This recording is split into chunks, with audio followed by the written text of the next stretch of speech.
Hi, and welcome to an in-depth behind-the-scenes look at the 2017 movie Baby Driver. The film starred Ansel Elgort, Lily James, Jamie Foxx, Kevin Spacey, and other stars. The film's budget was $34 million, and the worldwide gross takings was over $226 million. Director of photography Bill Pope called the movie a postmodern musical, stating that there's not singing and dancing in the street, but the world acts to music. The diner and the apartment were the only sets built for the movie. Everything else was filmed on location. Emma Stone was originally sought to play Deborah, but dropped out to make La La Land. Lily James was the only British member in the cast. This film drew inspiration from The Driver, Raising Arizona, The Blues Brothers, and Riding Bing. The film was originally set in Los Angeles, but was changed to Atlanta when the production moved to Georgia. So let's now take a look at the locations and what they look like today.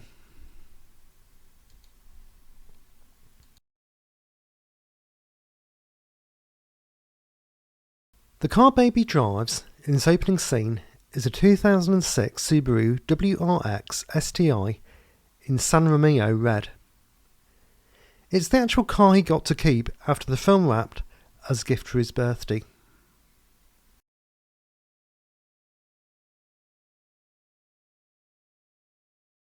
Over 150 cars were used during the filming.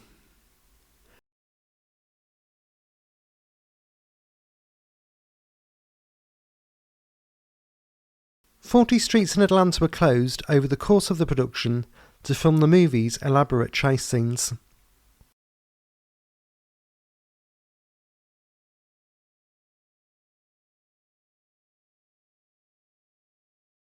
Baby's car would have been sat outside the Quasino sub shop. There was little to no CGI or green screen used to film the car chase sequences. The driving is all practically done.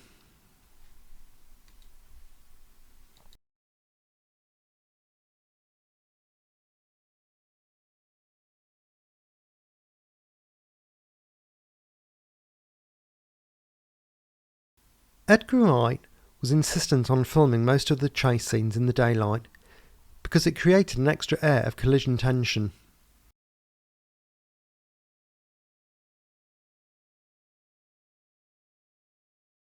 Worried he would lose communication links with his actors or cameras, Edgar Wright had himself strapped to the shooting car rather than being in a follow car.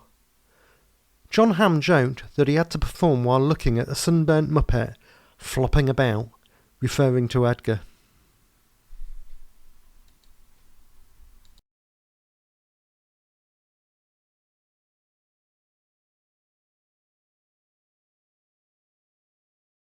This shot in the beginning of the movie, where Baby gets the coffees, took 28 takes.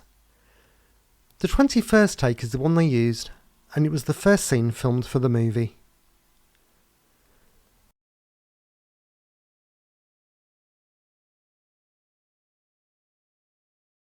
While Baby is walking along and listening to Harlem Shuffle, lyrics to the song can be seen on the graffiti, signs and posters as he passes them.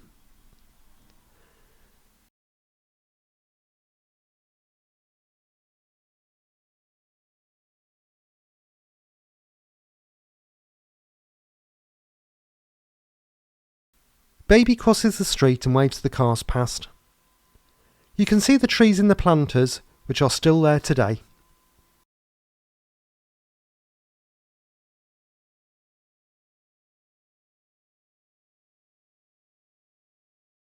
The movie has a modern-day musical vibe to it, as when Baby walks along, he uses the lamppost to dance around.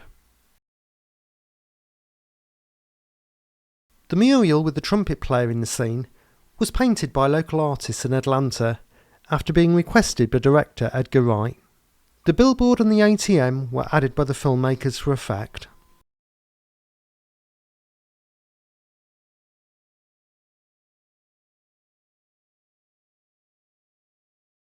When Baby's walking to the coffee shop, he passes a musical instruments store called B.E. Brass. The BE pays homage to the song, which is performed by Bob and Earl. If you look at the music store window, there's a man pretending to be a mannequin, but he begins moving after baby mimes, playing the trumpet. Also, if you look, Edgar Wright is seen reflected in the music shop window. During the first coffee run, Wright said on Twitter he was following the shot and planned to remove the reflection in post, but decided to leave it in.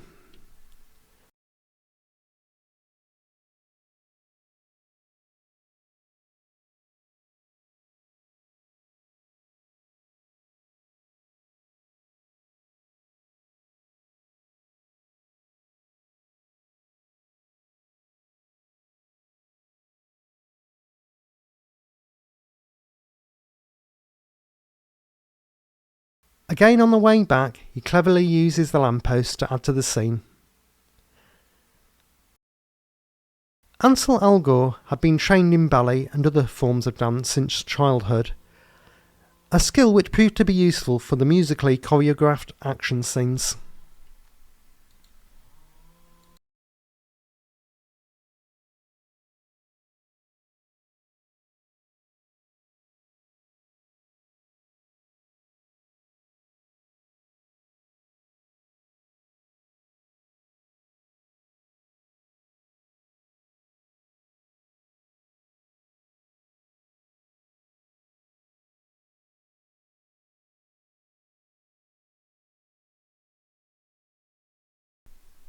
Baby goes to a record shop to track down a copy of the unknown track Carla Thomas's 1966 Baby at the wonderfully named Criminal Records. We don't get to see the outside of the shop in the movie, but here it is. Here is where Baby tracks down the record. Great to see they used a real record store for the movie.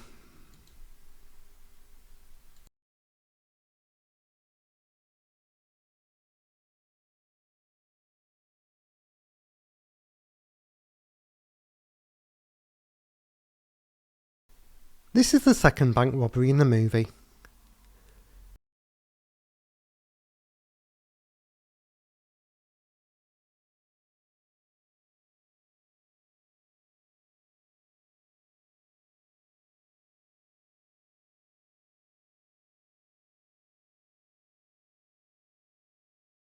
The disguises sported by the gang were a fortuitous last-minute gag when it proved too costly to get the copyright for Michael Myers' Halloween masks.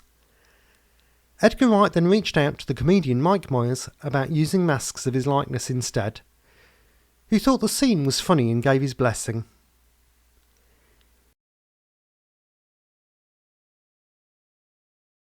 In this shot you can clearly see that the driver is a stuntman.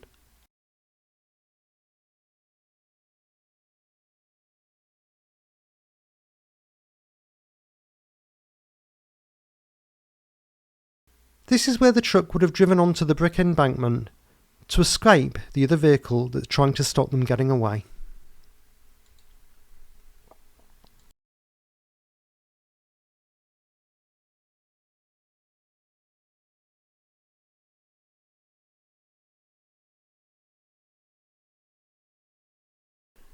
The getaway car is pursued along the highway by the man in the truck, where they end up colliding with a lorry.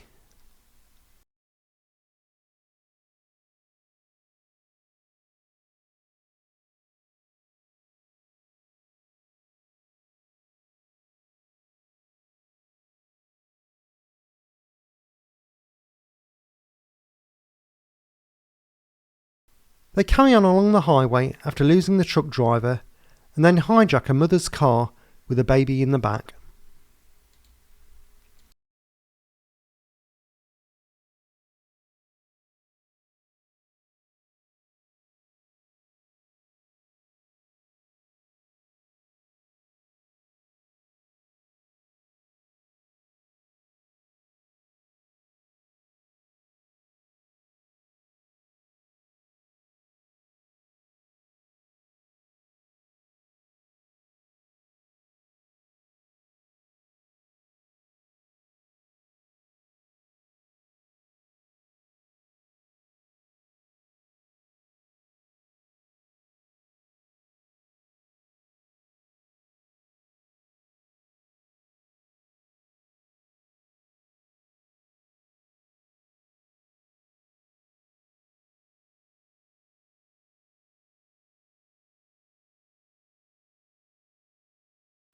The chase ends with them driving into this car park to swap cars, narrowly dodging the police.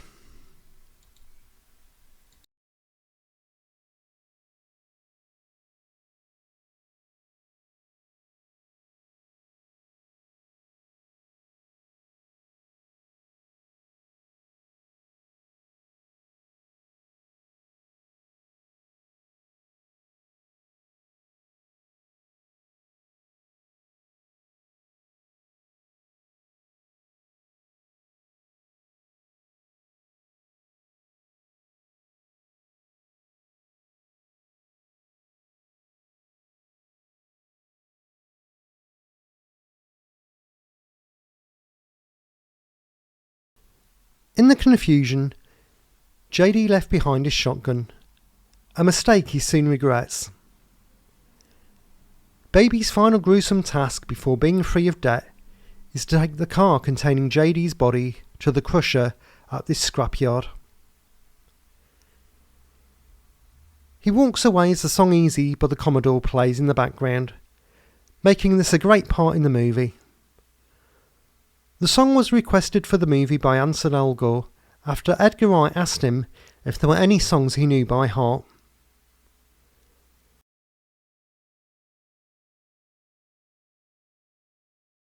The scrapyard hasn't changed and still looks the same as it was in the movie.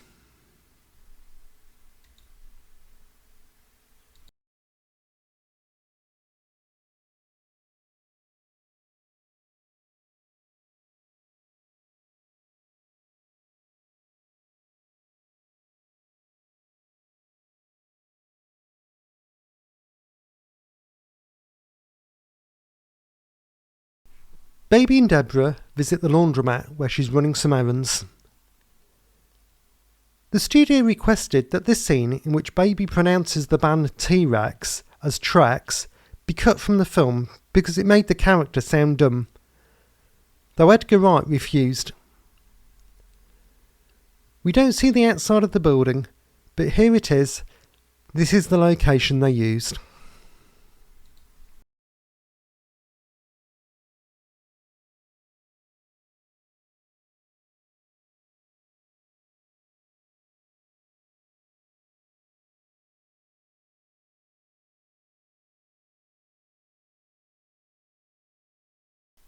Encouraged by stepdad, Baby takes an adrenaline-free straight job as a pizza delivery driver for Goodfellas Pizza.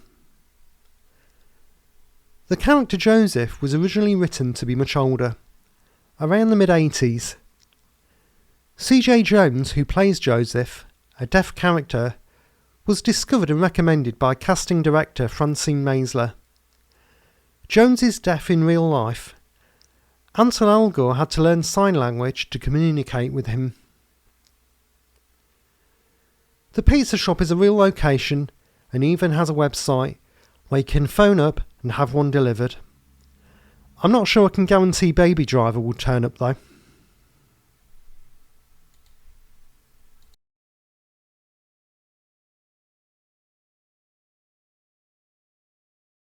Earning money for himself, Baby's able to treat Deborah to a swanky night out at Bacchanalia, which then stood at 1198 Howell Mill Road Northwest.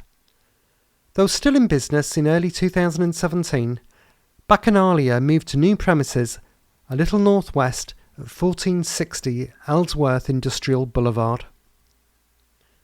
At the end of the meal, Baby has a meeting with his boss, Doc, where Doc tells Baby he's got another job for him.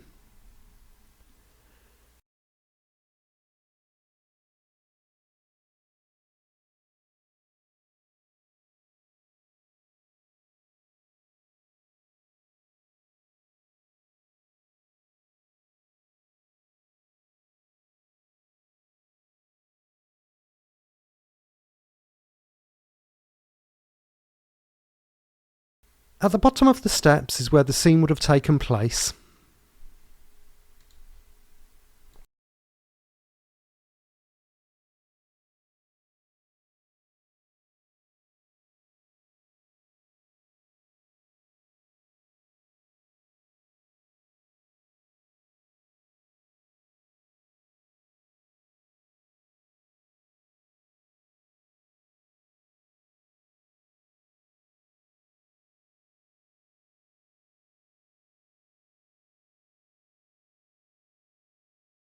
After the meal, Baby glumly drives Deborah home. We don't really see the place clearly in the movie, as it's a night scene. Now, studying the scene, I noticed when he drops her off, there used to be a large tree that he parks near. But since the film, it's been cut down.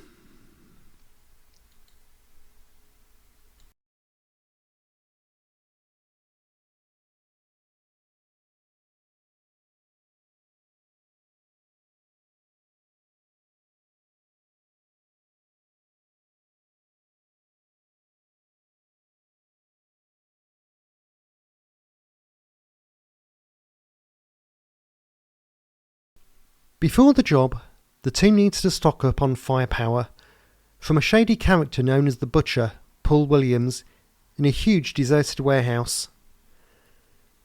The scene was filmed at the old Pratt Pullman yard, once a repair facility for Pullman train cars. Scenes for both Justin Lin's 2011 Fast and Furious 5 and The Hunger Games Catching Fire were also filmed here.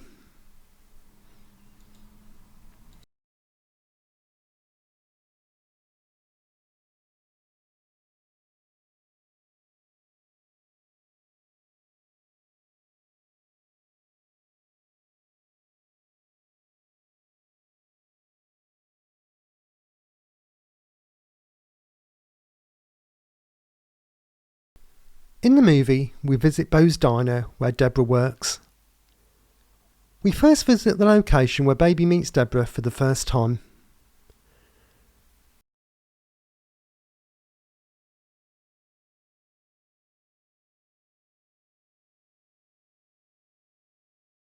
Then later on in the movie, the gang decide to make a visit.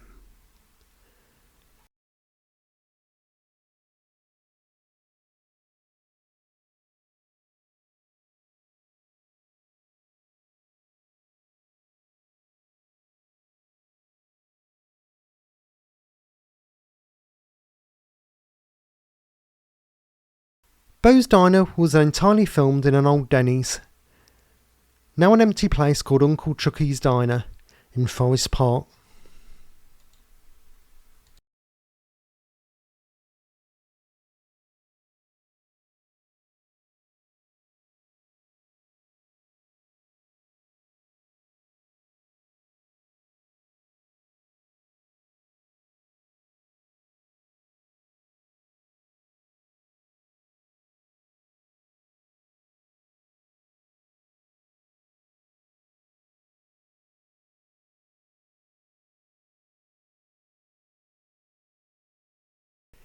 Here we have Baby and Doc checking out the interior of the post office they're going to hit later on in the movie.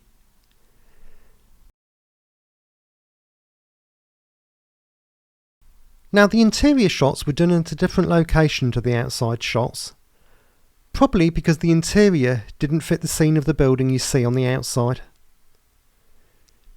Baby takes Doc's nephew with him to check it out. I will show the location of the outside of the building in my next chapter when the robbery takes place.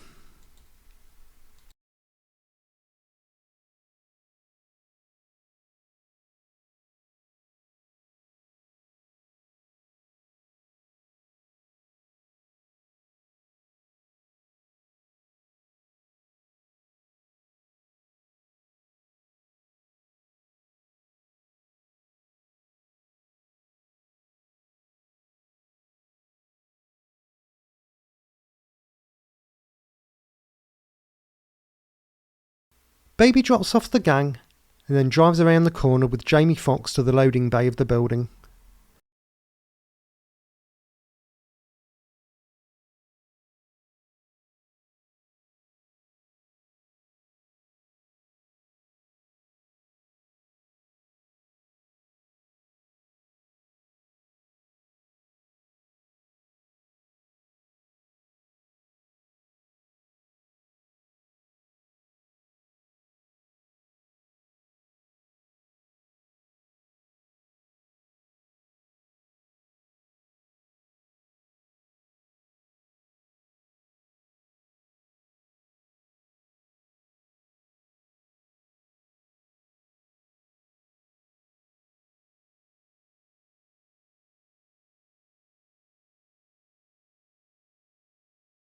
The post office lady who we met earlier arrives for work and Baby warns her not to go in.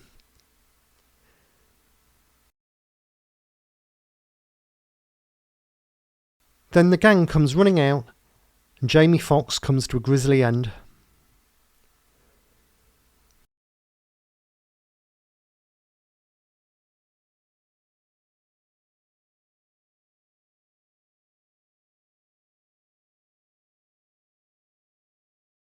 The gang make a run for it.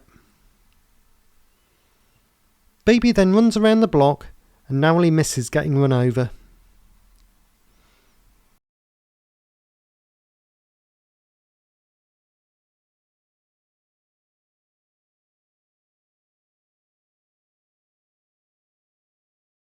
This is the wall he would have jumped down,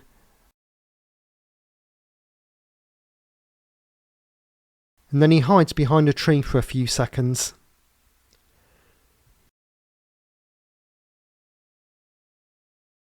The tree which I've circled is the tree which he would have been hiding behind. He then runs through the Peachtree shopping centre with the police in hot pursuit.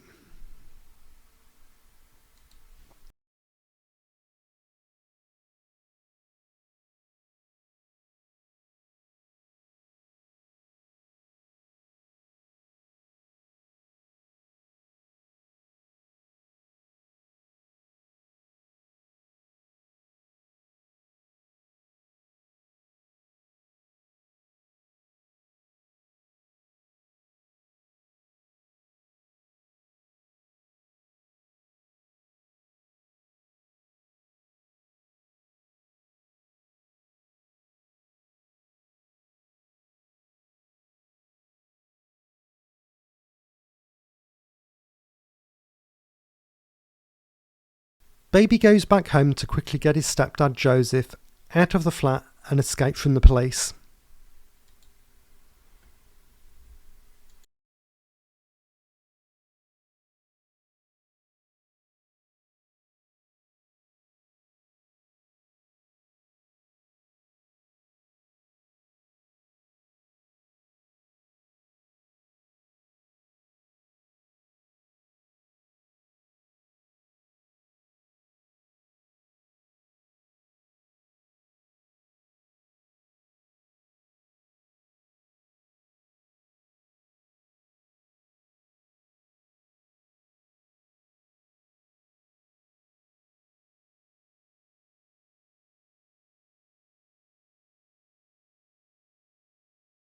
The final showdown with Buddy in the car park. John Hamm's character is named Jason Van Horn, whose code name is Buddy, is likely a homage to legendary Hollywood stuntman coordinator Buddy Van Horn.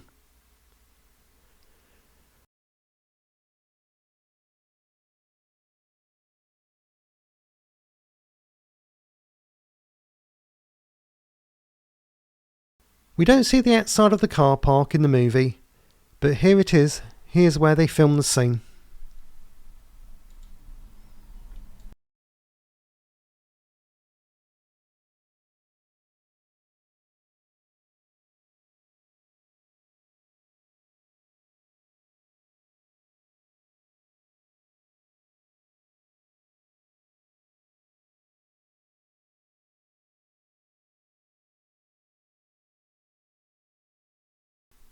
Baby and Deborah try escaping to a new life, but can't avoid the police roadblock. The location really fitted the scene, and if you ever drive over the bridge, you can always think that this is where Baby gave himself up.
Edgar Wright said that the final scene, where Baby gets out of jail, was deliberately left ambiguous, as to leave it to the audience's interpretation whether he really got paroled, and notice that neither Baby nor Deborah remains visibly aged. It also had both actors Ansel Elgort and Lily James divisive about it. Elgort thinks that it is his imagination, while Lily James thinks that it really happened. We don't really see the location of the actual prison, but it was filmed at the Georgia Diagnostic and Classification State Prison.